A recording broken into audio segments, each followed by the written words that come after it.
Oh, it says we're live. Great. Cool. Oh, and there's already people watching, so hopefully it's all in the right place. So I am Zoe McEwen. I am the mentor for the UK and Europe for the Academy. And this evening, well, it's evening in the UK. I know we're global, so it'll be different times around the world for some of you. But this evening, we're talking to one of our students, Kimberley. Hi, Kimberley. Hi, hello. Kimberley, where are you based? I'm based West Midlands, so kind of, I won't really say the small town because people will probably look at me baffled. So I'm kind of in between Wolverhampton and Birmingham, like kind of centralish. Oh, I can hear it now in the accent. I couldn't before, but now you've said that.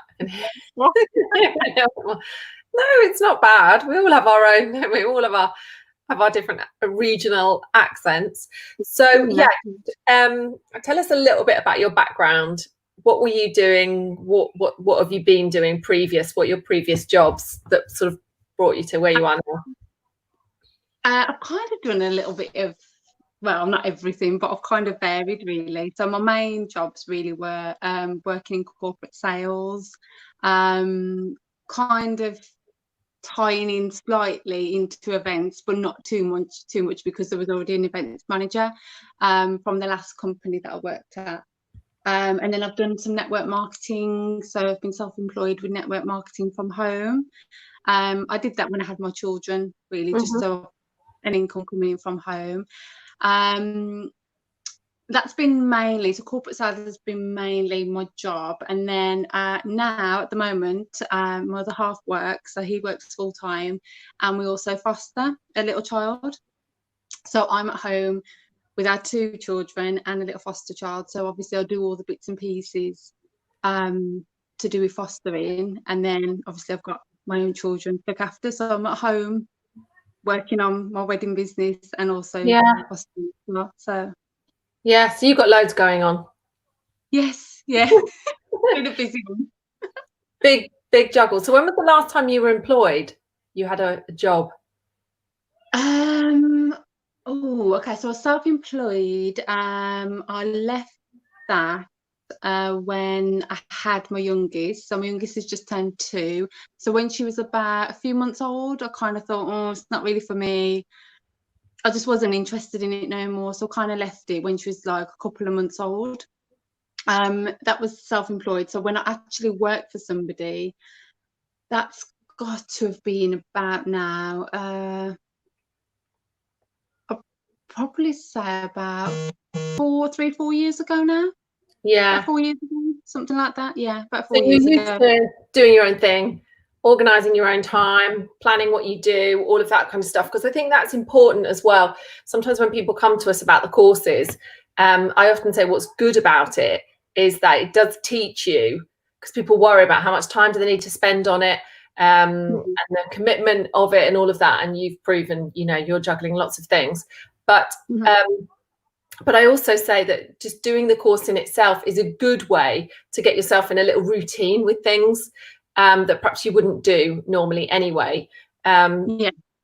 Because we're never sure if we've got the capacity to add something else in. No time ever the right time either, is it? You've got 2 children of your own, you're fostering another one, lots going on in life anyway. And then to add in something else, you must have thought, is now a good time? What was your thought process to sort of like thinking, okay, I can do something else, I can have another career? Well, when I left, so my last job really was the self-employment for the network marketing. So when I quit that, I thought, right, now's not a good time because I've just had a baby, so I just want to spend some time with her and like adapt as a family and everything. Then obviously we went into the fostering after that as well. So that was another thing to kind of take on board, and our family to adapt to everything that was going on. So I thought it was mainly, I'd say, I don't actually know when it was. I mean, I joined in January. So it was around... Is it only January? Yeah, I'm sure it was January I joined. Yeah, gosh, that's flown by. It really has. It really has. Yeah. I think it was kind of the latter part of last year, because I know I was talking to yourself, and I just thought, oh, is it a good time? Isn't it? You know, and I just kept thinking, like, when is a good time? Like, you don't really get that kind of somebody coming down and saying, oh, now is the good time to do it, kind of thing. And that's why I just thought, my youngest was getting a little bit older, and I thought, right, now is a good time. We've all kind of settled and everything else, and plus we was moving house as well, so I thought we've all kind of settled, and I thought, right, now is a good time to begin and just adapt it to everything else. I kind of fit in time and just to do it. Otherwise, you always think, well, and I've thought it all myself. Like, you know, I've always thought, like, oh, we'll do it next year, or I'll do it next month, and I'll do it this and I'll do it that. And I just thought, why do I keep putting it off for? Because I don't achieve anything. I'm not achieving anything. I just keep putting it off.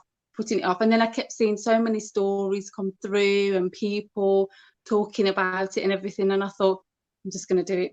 I think in my experience, people worry about whether or not they can make it as a success or not without actually even trying. So they run right to the end. You know, their brain, their mind is thinking, you know, how on earth can I be this vision of what I want to be? You know, being a wedding planner, that's what I want to be. And that's not me. And I can't see myself doing that. And how am I going to make it work? And I've got all of these other things. And, you know, obviously we all do that with anything. We put excuses. But I think what it's more about is actually just starting, just trying, just giving it a go, just exploring, just looking at the options, just giving yourself that opportunity, rather than thinking about what the end's going to be like. And for me, the people that have the open mind about it are the people that succeed, rather than those that get so tied up in, you know, running before they can walk kind of thing, before they've learned a bit, explored a bit, tried a few things. Because it does change, I find. There's sort of twists and turns. I don't know, maybe if you think back to last year, what you envisaged, and now what you can do, what you know, what you've learned. How far have you got through the course? I've done the I've done the business section. I think I've only got a little bit more to do with that. And then I've kind of had a little look on the colour palettes and for the styling, but that's all I've done, because I thought, let me just start with the business one first, rather than going here, there and everywhere when I don't really need that just yet, because I'm not at that stage of my business yet. So I've kind of like been listening to the lives, and then obviously any other videos that have been coming on, I've been looking at those, and then looking at going back onto the course and then doing the worksheets and kind of flowing it through that way. But I've kind of paused on the course because obviously talking about my niche and everything else, I've just think, right, let me just pause on that now, and then I'll concentrate on this for now. And I've just kind of sectioned it all out, so kind of starting at the beginning rather than say starting at branding or my logo or marketing, when I think, well, I'm not at that stage yet. I just think to myself, like, if I'm not at that stage yet, why am I going to study that part when I could be just going right back to the beginning? Right, let's do this in order now. And it all out. Do you know, if that makes sense? I mean, I think the beauty of it is that you can flit around all of it if you want to. You know, there is no set structure, but I think for you, if you're setting up a business, it's good to look at the business units. You don't have to finish them or complete them or get everything, understand everything in the business units, because there's quite a lot. There's quite a lot in there, isn't there? There's quite a lot of stuff. And I think it's good to just soak it up, take it all in, then go out of the business units, do some of the other stuff, the fun stuff, like you say, the colour palettes, the stuff that draws you in, that you think, oh, this looks interesting. And it's also worth remembering the things that do draw you in and the things that you are interested in as you go through the course, because often those will be the things that you'll be wanting to do every day, that your niche will be based around, the things that excite you, the things. So just take a mental note of those, where you skip to. That will help you to identify what you want to be doing every day. If you want to skip to those bits in the course, then the likelihood is that's where your passion is. That makes Right. sense. Okay. Yeah. Of course. So Yeah. it's also using the course as a really good way to find that out for yourself. The things that you enjoy, and perhaps there's sections in here you're not going to enjoy so much. And if you don't enjoy them so much, then put them to one side and think, maybe that isn't something I'm going to offer. Maybe that's not something I'm going to learn about. I'm not going to do. And that's fine. There's no one way to do this. And that's what's brilliant about being a wedding planner. There's so many different ways to do it, and you don't all have to offer the same services, and you shouldn't all offer the same services, and you should be looking at different things, and you should be using your skills that you've had, the past jobs you've had, the marketing and all of that. You should be using all of that to then make your new business unique to you, because that's how it will work best. And there's so much in that business unit about niche and stuff. You were talking about that then, and I would say then just get that in your head, go through the other bits, and then come back and do the business units again properly. So write your business plan when you know you're absolutely you need to go through it in your head and get it right down on paper. So you said about your niche. So what have you found and decided? Because that is like a biggie, and I know a lot of people struggle with it, and they don't want it to be as tight as we perhaps suggest it should be. And I know from my experience that when I set up my business like 11 years ago, the first year I didn't have my niche sorted at all, and then suddenly I just had this light bulb moment and just realized my niche was my own wedding. And why that never occurred to me before, I don't know. It was like so obvious. And then everything kind of came together from there. So have you had your light bulb moment? Yes, I think I have now, because I know I've run it across you with emails and with Kylie as well with emails, and I'm just thinking, right, this is my niche, But then inside of me, I felt there was something inside to say that I couldn't go no further, because it just didn't feel right. And I just thought, is it really my niche, or am I just rushing it? Because I'm just thinking in my head, like, oh, okay, I need to kind of like, get something down now, and this will be okay. I can do weddings like this because it'll be fine. But I felt like I was rushing it too much. So that's when I had a little break, and I thought, right, just kind of don't think about it no more. Take it out of your head, and then literally just take that moment. So then I did a lot of research, and then researching competitors in the area and things like that, just to see what kind of weddings that people were doing. And then it just kind of clicked in me. I just thought, well, what do I like? What kind of person am I? What am I into, kind of thing. And also because we're planning our own wedding as well at the moment. So, we're just trying to, we haven't set a date or anything yet. It will be in a couple of years, because obviously what's going on.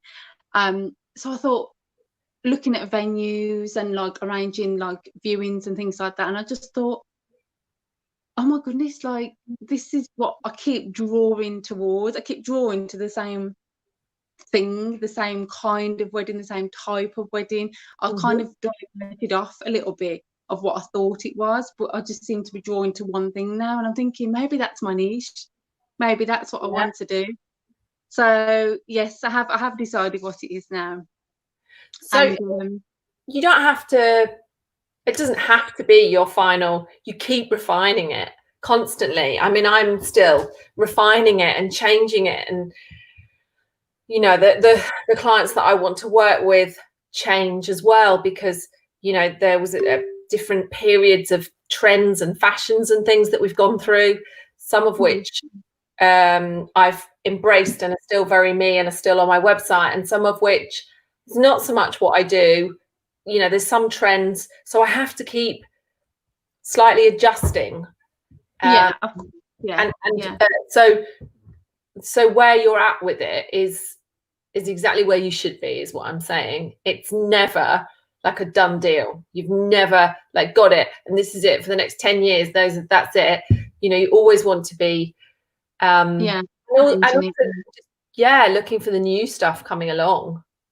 Of course, yes, definitely. I mean, what I would like to do eventually is to maybe do abroad weddings as well. So kind of connect with suppliers and things abroad to try and do that. But I thought if I just start off small to begin with, well, Mhm. small to begin with, and then kind of gain my experience and then work and gather following and reviews and everything else, testimonials and things like that. And then obviously, as you say, like in time, you just kind of change things slightly, or you add things on, and you kind of adapt and just kind of make it grow, really. So it kind of grows.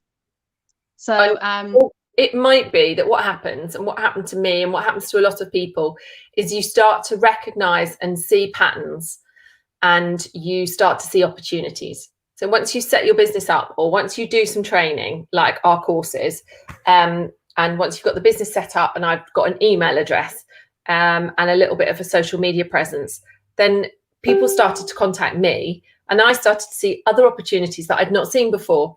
So you're at one level now where you're seeing opportunities, and then there'll be another level once you set the business up of seeing opportunities, and then another, and it kind of keeps growing.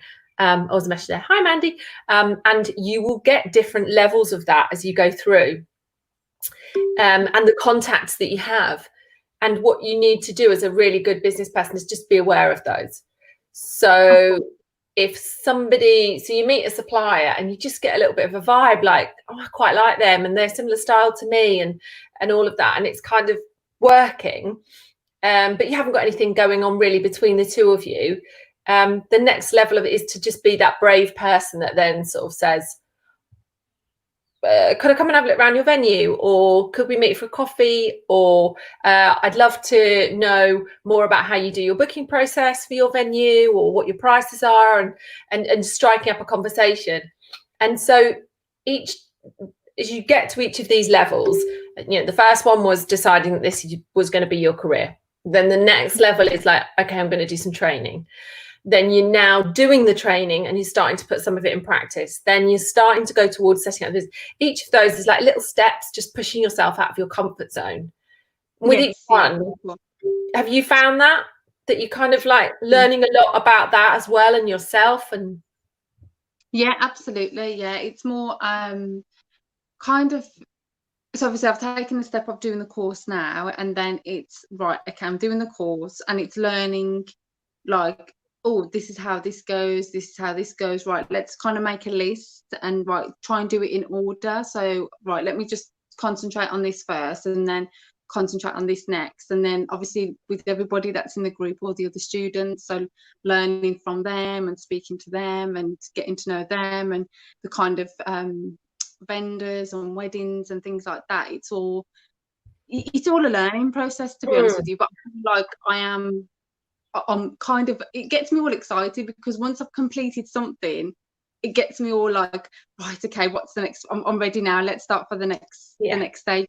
And you learn something else, you learn something new, and there's lots of things that you would think you knew but you don't actually know, and I just think it's all learning from the course itself. So many different ways to do it as well. But also, like personally, did you think you had the capacity or the confidence or the passion to sustain this?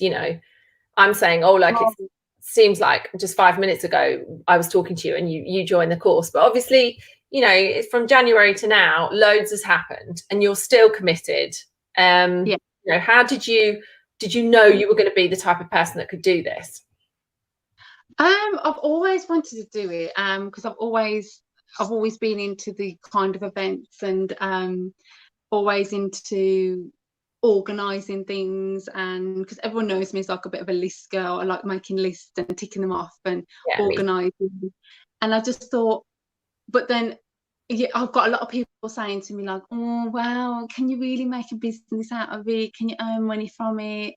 Why don't you just go and get a normal job? And I was just like, oh dear me, okay. it's like repeating myself. Say that. A lot of people, I know a lot of people say that. I mean, they say that in any industry, not just if you're setting up a business on your own. Not just the wedding industry, whatever industry it was. If I said, oh, I'm going to set up a bookkeeping business, or I'm going to set up and make jewelry, whatever it is, people are always going to say, are we sure? Where are your skills? Do you really know how to do that? How are you going to do that? Is that going to be, why don't you, if people haven't done it themselves, If they Yes, haven't set yeah. up their own business.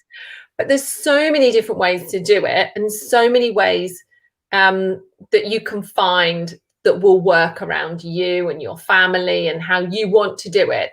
That's really exciting to be in control of that. Yeah. And the other thing I've seen is that a lot of people set out with one vision and then end up with another one. It doesn't always, but it will always lead to something. Absolutely, yeah. But I think when you hear all the stories and, oh, can you do it? Can you not do it? Kind of knocks your confidence a little, because then you're like, oh, can I actually make anything of this? Will it actually work for me? But Then I you just see think, the opposite. Now I see someone who has decided has made a decision.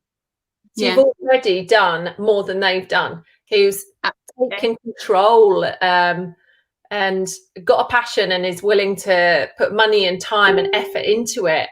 So I already see you as strong and confident because of those decisions. Yeah, absolutely. And that's what I say now. I say, well, I've made that decision to take the next step. So then I'm going to grow. I'll grow the sorry. Okay. So my eldest come through. Yeah, that's all right. Hello. Oh, she's gone now. I think she's a bit shy. You can have a little wedding helper. I've got 3 of those. My 3 daughters. Oh yes, you have got 3 daughters. Yeah, they do. They do come and help me. Oh, that's so sweet. That is really nice. I think my eldest would actually really enjoy to help me as well. But it's good, is in that as well, because at least I'm showing them as well that you can do this. You don't have to work for somebody else, or you don't have to do something that you don't really want to do. You dread getting up in the morning thinking, I've got to go to work. It's so much better and enjoyable to teach your children that I'm getting up and I'm doing something I really enjoy and I really love. Yeah, and you might be working hard and longer hours fiddling around with stuff than perhaps you would have been on a 9 to 5, doing study and things at evenings and weekends.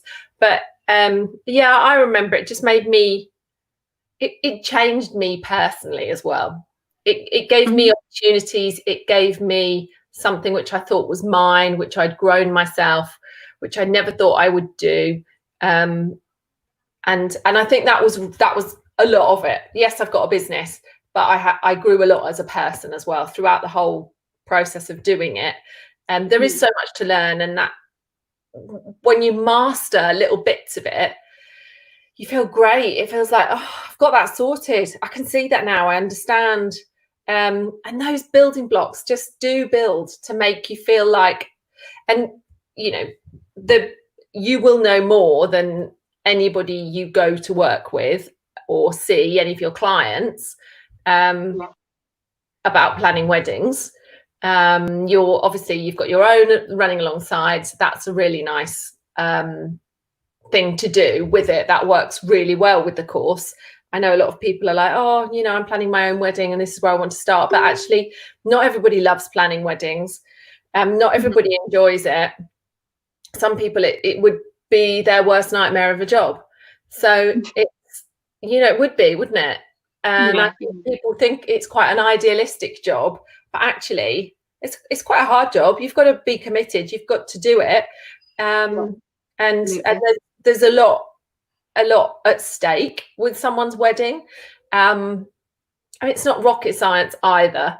It's just putting the pieces together and keeping the communication with people. But I remember just really thinking, if I am changing career, I was a secondary school teacher. I just want a really happy job, a job where everybody's happy and positive and things like that. And for the most part, it is like that. It's a nice, I like it. I like weddings, and why would I not want to make that, my career? So yeah, future, what are you doing? What bits are you doing at the moment? As regards the course, the course and getting the business ready. Oh, right, okay. Yes, so I've completed my niche. So now I'm working on my ideal client. I've done quite a few versions of that, and I kind of get halfway down and I'm like, yeah, I'm just like, oh, I don't know if this one's working for me. Anyway, scrap that. Let's start again. Let's just. Yeah, that's fine. You can come back to it as well. Move on, come back. Yeah, that's it. Yeah. So I'm just starting on that for now. And I'm also trying to think of a business name, because once I've got a business name, then I can think, right, I've got a business name now. I can get a logo, a brand, and kind of go into that section, just so I can start getting something on my social media, a website, and just start getting some pictures on, which also really want to do a styled shoot as well. Yeah, you totally should. Yeah. I think once you get a little bit more of that and you start branding all of your work in the academy, all the assignments and the projects or whatever you're doing, it feels more real. Yeah, absolutely. Visualize it. You can start that visualizing of it, and you get so that you're at a point where you're able to talk more about it to people with confidence. This is happening, and I am going to make it happen. This is what I'm doing. This is who I am. I am putting it out there. If you don't think it's going to work, don't worry. I'm fine. I'm getting on with it. If it doesn't work, I'll make it work in some way, even if you have to do some diversification of something along the way. It's the good business person that will find that will see that. If somebody comes to you and says, do you offer this service? And you say, well, no, I don't, but actually, maybe I could. Maybe that is something. Oh, I could offer you this. Or what about, could we do, and in the beginning, you might have to do a lot of that. You might have to do a lot of identifying what it is that people want over what it is that you're offering. And I think in the first couple of years, I changed my services and things around loads. I was always tweaking and always thinking. I was trying not to. But actually, I think that's what helped me. And that's what helped me really nail my niche in the end, from listening to what other people said they wanted. Of course. Yeah. And I think once you get your brand and your business and all of that, then you're able to do that more. And I think, I think that helps. It helps you to blossom with it as well a bit, rather than it be in the background. It's here now. I'm doing it. Yeah, that's it. And I think for me, I think when my website's out there and it's got a name as well, because the name's such a big thing, like, this is my little business. This is my business that I'm going to grow. And it's all become very real. And then obviously social media, trying to put things on and kind of growing an audience, growing, the traffic towards my website and social media. And then just for people to see, like, what is this business? What does it do? Or let's have a look and see. So absolutely. And I think as well, it will also boost your confidence. If you're lacking a bit of confidence elsewhere, or you think, oh gosh, it's taking a bit slow and you're all raring to go, once you've got it there, you think it can kind of push you, right, like, okay, let's do something else now. What are we going to be doing next? And you can go to the next level. You're not thinking about those things anymore, then you add the next things in. Absolutely exciting.